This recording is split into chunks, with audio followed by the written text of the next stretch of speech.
अन्नदाता, पग पग पर है संग तुम्हारे अन्नदाता।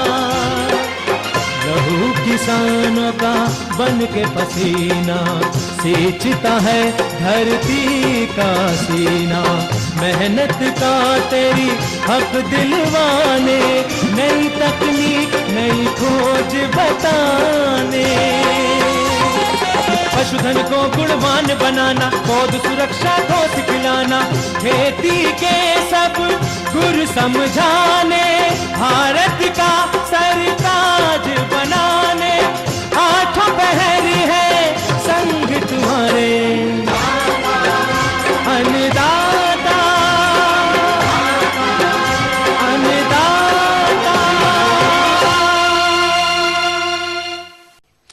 नमस्कार, मैं शालिनी आप सभी दर्शकों का अन्नदाता कार्यक्रम में स्वागत करती हूं। हर रोज की तरह कार्यक्रम में हम लेकर आते हैं आप सभी के लिए खेती बाड़ी से जुड़ी हुई बहुत सी लाभकारी जानकारियां। तो चलिए सबसे पहले देखते हैं क्या है विशेष आपके लिए आज के कार्यक्रम में।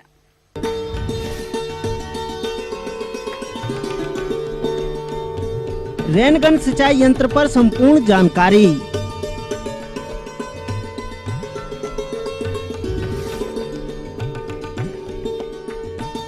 सोयाबीन की उन्नतशील किस्में एवं वैज्ञानिक खेती।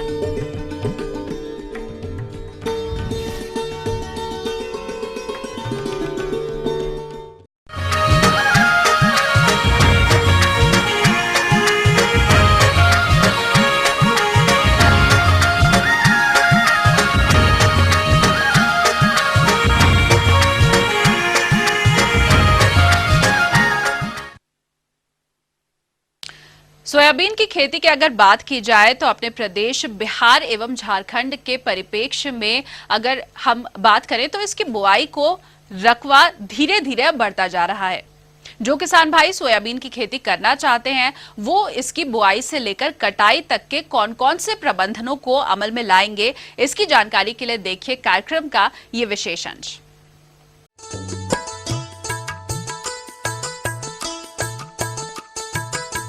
सोयाबीन की उन्नत खेती। सोयाबीन एक प्रमुख तिलहनी फसल है जिसमें 30% तेल एवं 40% प्रोटीन पाया जाता है। यह फसल वायुमंडल की नाइट्रोजन भूमि में स्थिर करती है। साथ ही साथ पकने की अवस्था में पत्तियां जमीन में गिरकर भूमि सुधारक कार्बनिक पदार्थ की मात्रा को बढ़ाती हैं। चलिए सबसे पहले हम बताते हैं कि कम उत्पादन के क्या है कारण। प्रतिकूल मौसम, खेती के उन्नत तरीकों का विधिवत रूप से समय पर पालन न करना, समय में बुवाई न करना, उन्नत प्रजातियों का चुनाव क्षेत्रानुसार न करना, खेत में जरूरत से ज्यादा पौध घनत्व का होना एवं निरंतर बढ़ते हुए रोग एवं कीटों का प्रकोप आदि। सोयाबीन की खेती प्रदेश में 750 से 1500 मिलीमीटर औसत वर्षा वाले क्षेत्रों में की जा सकती है।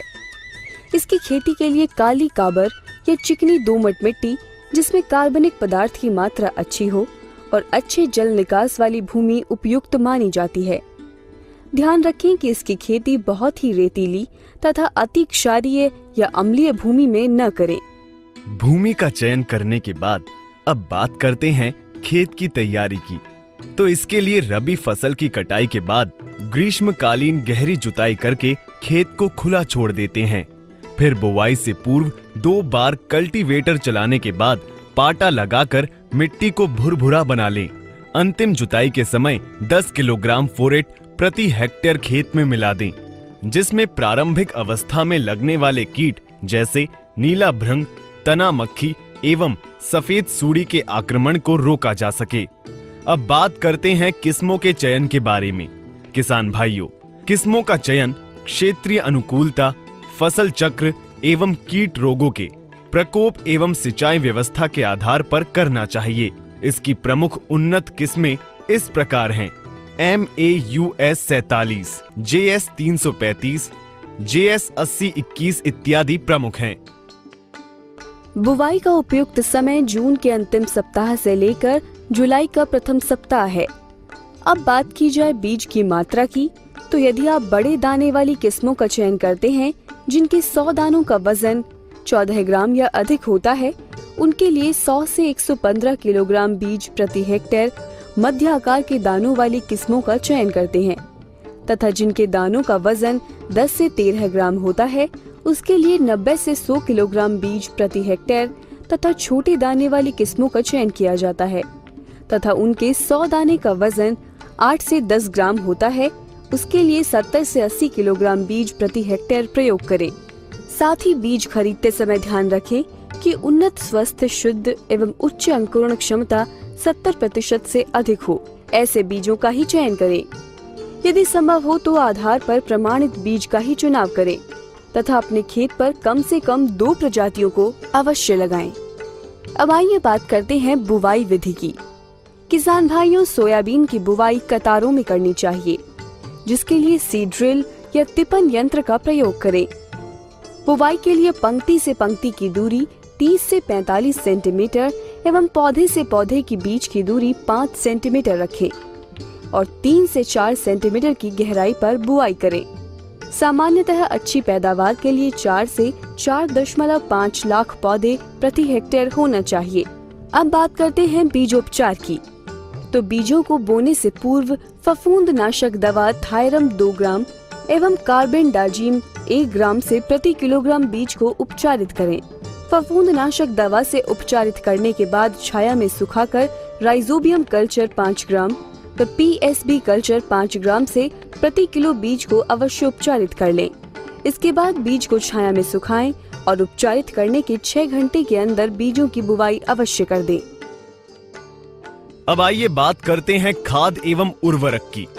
खाद एवं उर्वरक का प्रयोग करने से पहले मिट्टी का परीक्षण अवश्य करा लें। ये कार्य 4 से 5 वर्ष के अंदर अवश्य करें।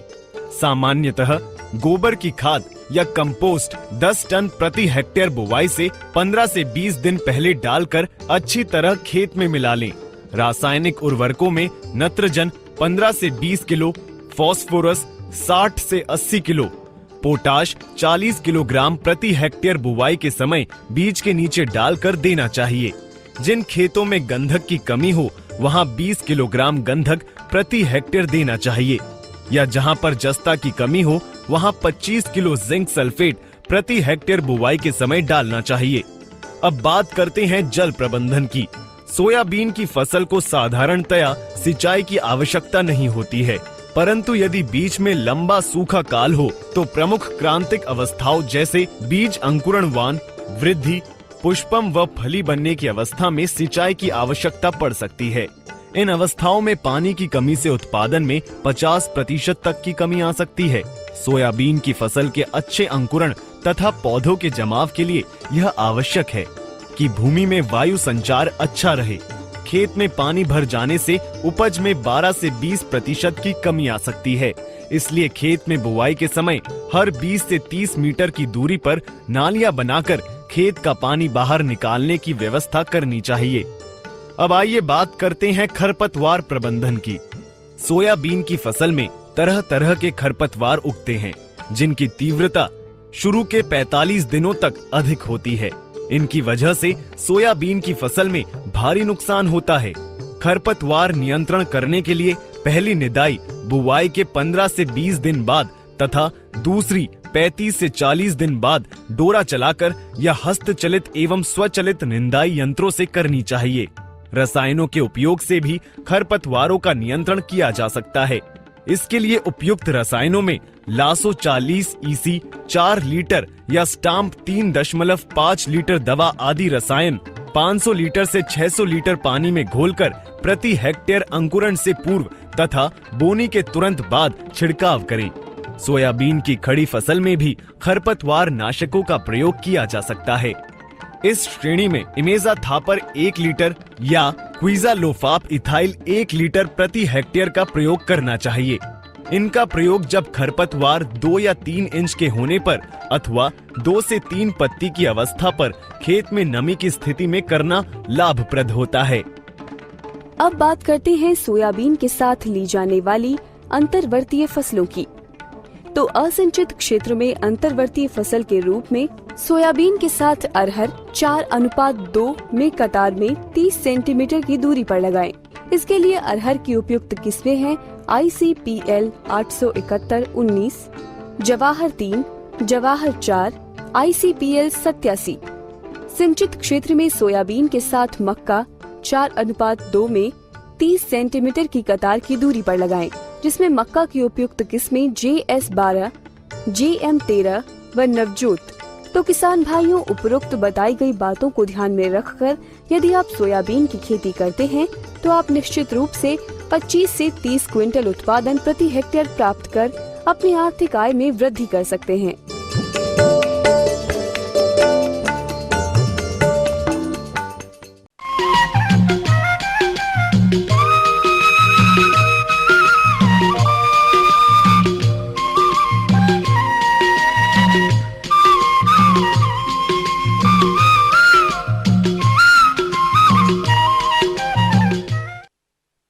आज का युग आधुनिक युग है और कृषि क्षेत्र भी इससे अछूता नहीं रहा। कृषि वैज्ञानिक सतत कोई न कोई यंत्र इजाद करते ही रहते हैं और इन्हीं यंत्रों के अंतर्गत आज हम चर्चा कर रहे हैं रैन गन यंत्र के बारे में, जो कि सिंचाई हेतु बहुत ही उपयोगी है। तो किसान भाइयों, ये यंत्र किस प्रकार से कार्य करता है और इससे सिंचाई करने से क्या क्या फायदे मिलते हैं, इसकी जानकारी दे रहे हैं RAU पूसा के कृषि अभियंता SK जैन। रेनगन सिंचाई प्रणाली एक इस तरह की सिंचाई प्रणाली है जो कि देखने में तो सामान्य स्प्रिंकलर की तरह नज़र आती है, लेकिन इसके स्प्रिंकलर का आकार बहुत बड़ा होता है। इसके सिंचाई करने की क्षमता भी बहुत से स्प्रिंकलर की तुलना में बहुत ज़्यादा होती है। इसलिए आजकल बड़े बड़े किसान इसको बहुत ज़्यादा पसंद कर रहे हैं। जिनका खेत बड़ा है तो उनको इस प्रणाली का उपयोग करने में बहुत आसानी हो रही है और उसके साथ ही स्प्रिंकलर के जितने फ़ायदे होते हैं वो भी सब मिल रहे हैं। यह प्रणाली होती है जो करीब एक रेनगन से 1 एकड़ तक की सिंचाई एक बार में की जा सकती है। इसको लगाने से करीब एक स्प्रिंकलर या एक रेनगन से 25 मीटर से लेकर 40 मीटर दूर तक का क्षेत्र कवर करता है। इसका सबसे बड़ा फ़ायदा यह है कि चूँकि इसकी हाइट ज़्यादा होती है, इसलिए हम अपने मक्का जैसी फसलों को या लीची बागान में भी इससे सिंचाई कर सकते हैं। लीची बागान में इसके सिंचाई करने से मुख्यतः फ़ायदा यह होता है कि ये पूरे पौधे को, पूरे वृक्ष को सिंचाई करता है, जिससे लीची की जो फटने की समस्या है वो समस्या एकदम समाप्त हो जाएगी और साथ ही साथ आपके पूरे बागान की सिंचाई भी हो जाएगी। अब इसमें हम बात करेंगे कि रेनगन सिंचाई प्रणाली के लिए किस तरह के पंप सेट की ज़रूरत होती है। तो आमतौर पर अगर आप एक ही रेनगन लगाते हैं तो उसके लिए कम से कम आपको 5 हार्स पावर का पंप सेट उपयोग करना होगा और उसी तरह जितने ज़्यादा रेनगन आप एक साथ चलाना चाहते हैं, पंप की क्षमता भी उसी तरह बढ़ जाएगी। अब इस रेनगन कितनी दूर तक पानी फेंकता है, यह इस पर भी निर्भर करता है कि आप किस क्षमता का पंप लगा रहे हैं। उसको अगर दबाव अधिक मिलेगा तो पानी का जो दूरी होगी, क्षेत्र होगा, ज़्यादा होगा। दबाव कम मिलेगा तो ये कम क्षेत्र को कवर करेगा और साथ ही साथ कम दबाव होने से इसकी बूंद का आकार भी थोड़ा सा बड़ा हो जाता है। पतली बूंद होने से क्या होता है कि आपके खेत में एक वातावरण भी बदल जाता है, नमी बढ़ जाएगी, जिससे कि फसलों को ज़्यादा फायदा होगा। और बूंद छोटी होने से अगर फसल नाजुक अवस्था में है तो उसको भी नुकसान नहीं होता है। और वहीं बूंद बड़ी हो जाने से पौधों को ठोकर लगने से पौधे कुछ गिरने की समस्या भी हो सकती है, अगर बहुत छोटे छोटे पौधे हैं तब। सबसे बड़ा फायदा स्प्रिंकलर हो या रेनगन सिंचाई प्रणाली का ये होता है कि पूरे खेत में, चाहे वो ऊंचा नीचा खेत हो या समतल खेत हो, एक समान पानी का वितरण होगा, जिससे कि पूरी फसल की एक सी बढ़वार होगी। और दूसरा फायदा यह है कि जो पानी हम सामान्यतः जो खेत में भर के पानी देते हैं तो करीब 40% पानी हमारा व्यर्थ चला जाता है, जो नीचे ज़मीन में जड़ों के नीचे पहुंच जाता है, जिसको कि हमारी फसल उपयोग नहीं कर पाती है। तो उस नुकसान से भी बचत होती है। इसकी खास विशेषता यह है कि जो स्प्रिंकलर में हमको बार बार स्प्रिंकलर को शिफ्ट करना पड़ता है, एक जगह से दूसरी जगह ले जाना पड़ता है, वो इस प्रणाली में नहीं करना पड़ेगा, वो कम करना पड़ेगा, क्योंकि ये लंबा क्षेत्र कवर करती है। और दूसरा फायदा इसके साथ ये होगा कि हमें इसमें श्रम की भी बचत काफ़ी होगी।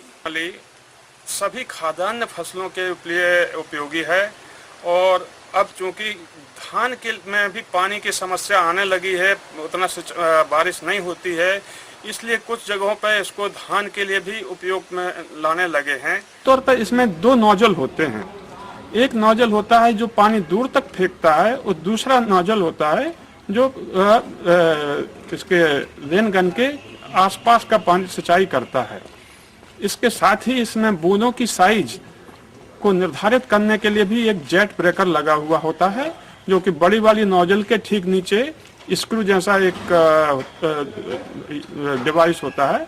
उसको हम थोड़ा बहुत एडजस्ट करके ये भी निर्धारित कर सकते हैं कि पानी की बूंदें कितनी बड़ी नीचे गिरें। और साथ ही इसके इस स्प्रिंकलर को ऊंचा रखने के लिए एक स्टैंड होता है। तो ये एक छोटे से छोटा रेनगन और उसके स्टैंड की जो कीमत होती है वो करीब 12,000 रुपये होगी। और बड़ा आप लेंगे और तो इसमें कई साइजों में उपलब्ध होते हैं, तो ये 20,000 रुपये 25,000 रुपये तक एक की कीमत हो सकती है। इसके साथ ही आपको जितना लंबे पाइप की आवश्यकता होगी, इसमें पोर्टेबल लेटरल पाइप का उपयोग किया जाता है, जो कि सामान्य स्प्रिंकलर पाइप सिस्टम में लगता है। तो उस पाइप के ऊपर सरकार अनुदान भी देती है। आगे और भी है कुछ रोचक जानकारियां, पर यहां पर रुकेंगे एक और छोटे से कमर्शियल ब्रेक के लिए। जल्द हाजिर होंगे।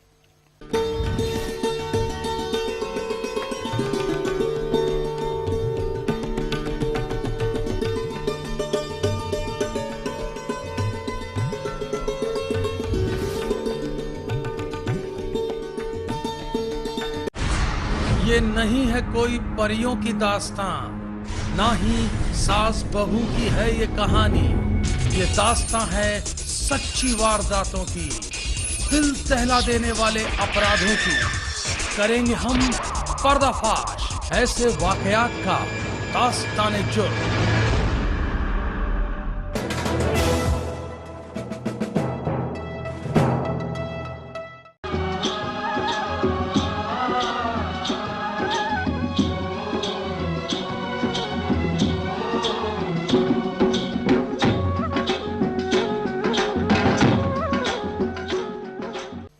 ब्रेक के बाद एक बार फिर से आप सभी दर्शकों का अन्नदाता कार्यक्रम में स्वागत है। बढ़ते हैं अगली प्रस्तुति की ओर।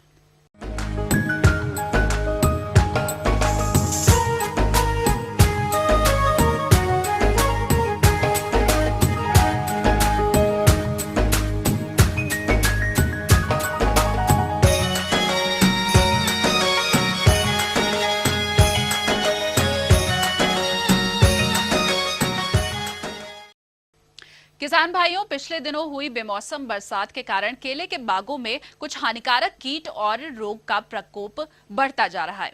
और समय रहते अगर इन कीटों और रोगों की रोकथाम नहीं की जाएगी तो ये पूरे बाग में फैलकर काफी नुकसान पहुंचा सकते हैं। तो किसान भाइयों, अगर आपने भी केले का बाग लगा रखा है तो कौन कौन से पौध सुरक्षा उपायों को अमल में लाएंगे, इसकी जानकारी दे रहे हैं एक विषय विशेषज्ञ डॉक्टर ए.के. तिवारी। मैं प्रमुख कीटों के बारे में आपको बताना चाहूंगा, जिसमें केले का भृंग या बनाना बीटिल जिसको आप कहते हैं, या दूसरी भाषा में केले के पत्ती का बीटिल कहलाता है। यह एक कीट है जो कि आपको लाल भूरे रंग का दिखाई देगा और बहुत छोटे आकार का भृंग होता है, जो मुलायम पत्तियों तथा नए फलों को खुरच कर ये खाते हैं, जिसमें पत्तियों एवं फलों पर खरोच पड़ जाता है। पौधों के मध्य की जो पत्तियां होती हैं, जो अग्रभाग बनाती हैं, यह बुरी तरह क्षतिग्रस्त हो जाती हैं। किसान भाइयों, इस प्रकार के कीट के नियंत्रण के लिए, अपनी फसल को सुरक्षित रखने के लिए आपको मिथाइल ओ डिमेटान 25 EC नाम की जो रसायन है उसका इस्तेमाल 1.25 मिलीलीटर प्रति लीटर पानी में घोल बनाकर करना होगा। इसके अलावा फोरेट 10G नाम की जो दवा आती है या सेविडाल के 10 से 15 दाने गिनकर आप उसके जो केले के पत्तियां हैं उनके जो गोफ होती हैं उसमें आप डाल दीजिए, आपको उससे राहत मिल जाएगी। एक दूसरा कीट है जिसको केले का घुन कहा जाता है या जड़ एवं तना का विविल कहा जाता है। यह कीट आभासी तना का जो निचला भाग है, जो जमीन के पास तने का भाग होता है, अथवा प्रकंद में छेद बनाकर अंडे दे देता है और यह वयस्क कीट रात्रि में प्रकंद को खाता है और जिसके फलस्वरूप प्रकंद सड़ना प्रारंभ कर देता है और यह सड़ना शुरू कर देता है पौधा आपका और केले का फसल नुकसान हो जाता है। इस कीट से निदान पाने के लिए आपको 4-10G दानेदार जो आती है उसका 25 ग्राम प्रति पौधा के हिसाब से उसके थाले में डालना होगा या डायमिथोएट 1 ml प्रति लीटर पानी की दर से घोल बनाकर आपको इसका छिड़काव करना होगा। इसके अलावा किसान भाइयों आपके केले की फसल में पर्णचित्ती रोग लगता है जिसको लीफ स्पॉट कहते हैं और यह कवक द्वारा फैलता है जो कि पत्ती का अधिकांश भाग जिसमें झुलस जाता है। रोग के जो प्रारंभिक लक्षण है उसमें आप देखेंगे कि ऊपर से तीसरी या चौथी पत्ती पर सूक्ष्म चित्तियों के रूप में ये प्रकट होते हैं और धब्बे हल्के पीले धारियों के रूप में बनते हैं जो फलों के विशेष प्रकोप हो जाने पर फलों के पकने की निश्चित अवधि नहीं हो पाती है और यह फलों का रंग हल्का गेरुआ या हल्का नारंगी हो जाता है। इस रोग से बचने के लिए आपको ताम्रयुक्त रसायन जैसे कॉपर ऑक्सीक्लोराइड का 3 ग्राम प्रति लीटर पानी में घोल बनाकर आपको छिड़काव करना होगा या मैंकोजेब 2 ग्राम प्रति लीटर पानी में घोल बनाकर आपको इसको छिड़काव करना होगा। किसान भाइयों ध्यान रखिएगा कि केले की पत्तियां बहुत चिकनी होती हैं, इस नाते रसायन उस पर रुकता नहीं है और कोई भी रसायन का छिड़काव करने पर आप इस बात का ध्यान रखिएगा कि उसमें 2% अलसी का तेल मिला लीजिएगा जिससे केले की पत्तियों पर दवा का घोल चिपक जाता है। केले का एक मुख्य बीमारी है जिसको बंची टाप कहते हैं या गुच्छा शीर्ष नामक रोग होता है।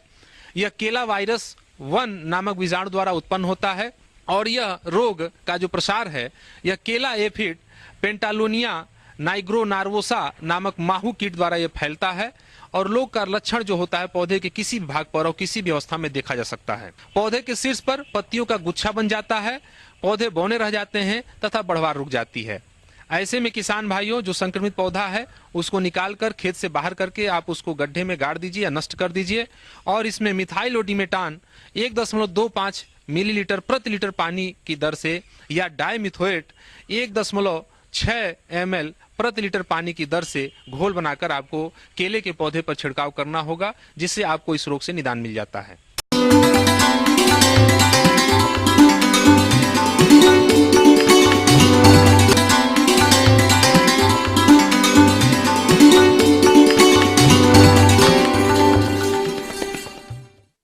अन्नदाता हेल्पलाइन निशुल्क फोन संपर्क सेवा के माध्यम से आपके द्वारा पूछे गए प्रश्नों में से एक या फिर 2 महत्वपूर्ण प्रश्नों को हम अपने कार्यक्रम में शामिल करते हैं और इसी के तहत आज का चयनित प्रश्न और उसका जवाब इस प्रकार है। अन्नदाता निशुल्क फोन संपर्क सेवा के माध्यम से पूछे गए प्रश्नों में से आज हमने जिस प्रश्न को कार्यक्रम में शामिल किया है उसे पूछा है जिला किशनगंज के कृषक मोहम्मद हामिद ने। यह बैकयार्ड मुर्गी पालन के बारे में संपूर्ण जानकारी चाहते हैं। तो मोहम्मद हामिद जी आपकी जानकारी हेतु प्रस्तुत है कार्यक्रम का यह अंश।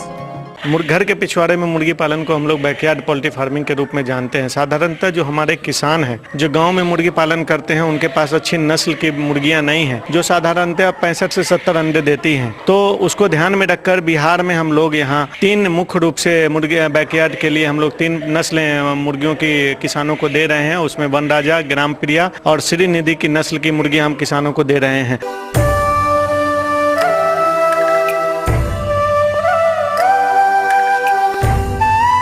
साधारणतः जो हमारे गांव के परिवेश की मुर्गियां हैं ये हमारी जो तीनों नस्लें हैं वनराजा, ग्राम प्रिया एवं श्रीनिधि ये साल में 180 अंडे तक देने की क्षमता रखती है। इसके अलावा इनके नर का शारीरिक भाग 3.5 किलो, मादा का 2.5 किलो और इससे भी अधिक समानता रिकॉर्ड किया जाता है जो ये हमारी दोहरी उपयोगिता की वाली नस्लें हैं। इसके लिए हमारे किसान भाई जो भी वनराजा, ग्राम प्रिया एवं श्रीनिधि मुर्गी पालन करना चाहते हैं वो ध्यान रखेंगे कि वो बिहार कृषि विश्वविद्यालय सबौर से भी इसके चूजे प्राप्त कर सकते हैं। बिहार वेटनरी कॉलेज पटना से भी इसके चूजे बहुत मामूली दर पर हम लोग प्राप्त कर सकते हैं। इस ध्यान देने योग्य बात इसमें ये है क्योंकि इसमें हम लोग लगभग 72 सप्ताह तक मुर्गी पालन जो हमारे बैकयार्ड का है वो बहुत ही लाभदायक होता है। आहार मुर्गी पालक बाजार से भी खरीद सकते हैं। इसके लिए पीली मक्का 50 से 60%, मूंगफली की खली 20 से 30%, मछली तथा हड्डी का चूरा 5 से 10%, सीरा 5 से 10%, खनिज मिश्रण 3 से 4%, नमक 0.03% की आवश्यकता होती है। औसतन मुर्गी के बच्चे 2 माह की आयु पर 50 ग्राम, 3 माह की आयु पर 75 ग्राम, 4 माह की आयु पर 100 ग्राम, 5 माह की आयु पर 110 ग्राम, 6 माह की आयु पर 120 ग्राम तथा एक वयस्क मुर्गी 130 ग्राम से 145 ग्राम तक आहार प्रति मुर्गी प्रतिदिन खाती है तथा 20 सप्ताह के बाद लेयर राशन दिया जाता है। ये ध्यान रखें कि वो 2 से 5 दिनों तक अगर बच्चा ले आते हैं तो उसके अंदर में वो रानीखेत डिजीज का टीका अपनी मुर्गियों को जरूर लगवा दें। उसके अलावा 15 दिन पर गम्बोरों के विरुद्ध टीका लगवा दें, फिर फाउल पॉक्स वैक्सीन लगवा दें, फिर रानीखेत का बूस्टर वैक्सीनेशन करना। कम से कम इतने टीकों का हमारे किसानों के लिए बहुत ही लाभदायक है और तब वो सुरक्षित रख सके, अपने मुर्गियों को रख सकते हैं। तो वर्तमान ये एक सशक्त माध्यम है जिसके माध्यम से हम लोग किसान अपने गांव में अपनी पोषण प्रबंधन को भी इम्प्रूव कर सकते हैं। उनके घर में अंडे बहुत आसानी से उपलब्ध हो सकते हैं और आसानी से उनको पौष्टिक मीट मिल जाता है।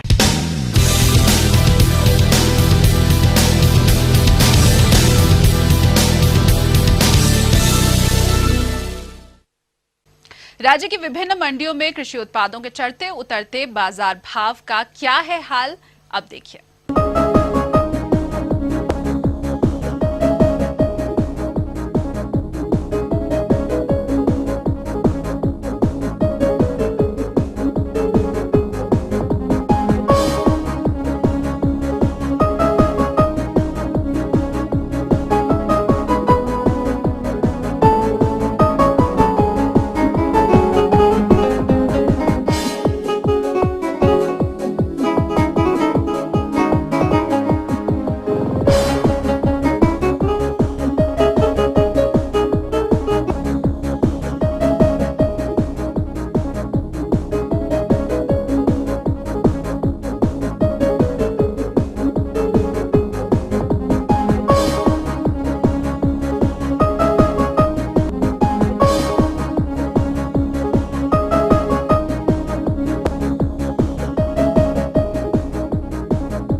और अब आइए देखते हैं कल दिखाए जाने वाले कार्यक्रम की मुख्य झलकियां।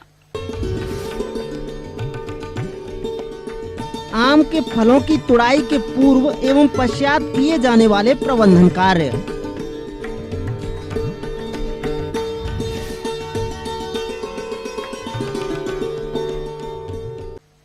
हम ये उम्मीद करते हैं कि आज का कार्यक्रम आपके लिए उपयोगी रहा होगा। किसान भाइयों, अन्नदाता कार्यक्रम आपके लिए संकल्परत है कि कृषि संबंधित तमाम जानकारियां आप तक पहुंचाएगा और कृषि संबंधित समस्या और सुझावों के लिए आप हमें हमारे पते पर संपर्क भी कर सकते हैं। प्रोड्यूसर अन्नदाता, ETV Bihar Jharkhand, Ramoji film city, Hyderabad 501512। साथ ही आप हमें ईमेल भी कर सकते हैं। हमारा ईमेल है annadatabihar@etv.co.in। इसके अलावा आप हमें निःशुल्क हेल्पलाइन नंबर 180042540885 पर दोपहर 2 से 3 बजे के बीच संपर्क कर सकते हैं। फिलहाल अन्नदाता की पूरी टीम को दीजिए इजाजत। कल फिर से इसी समय आपसे मुलाकात होगी कृषि संबंधित कुछ और रोचक जानकारियों के साथ। नमस्कार।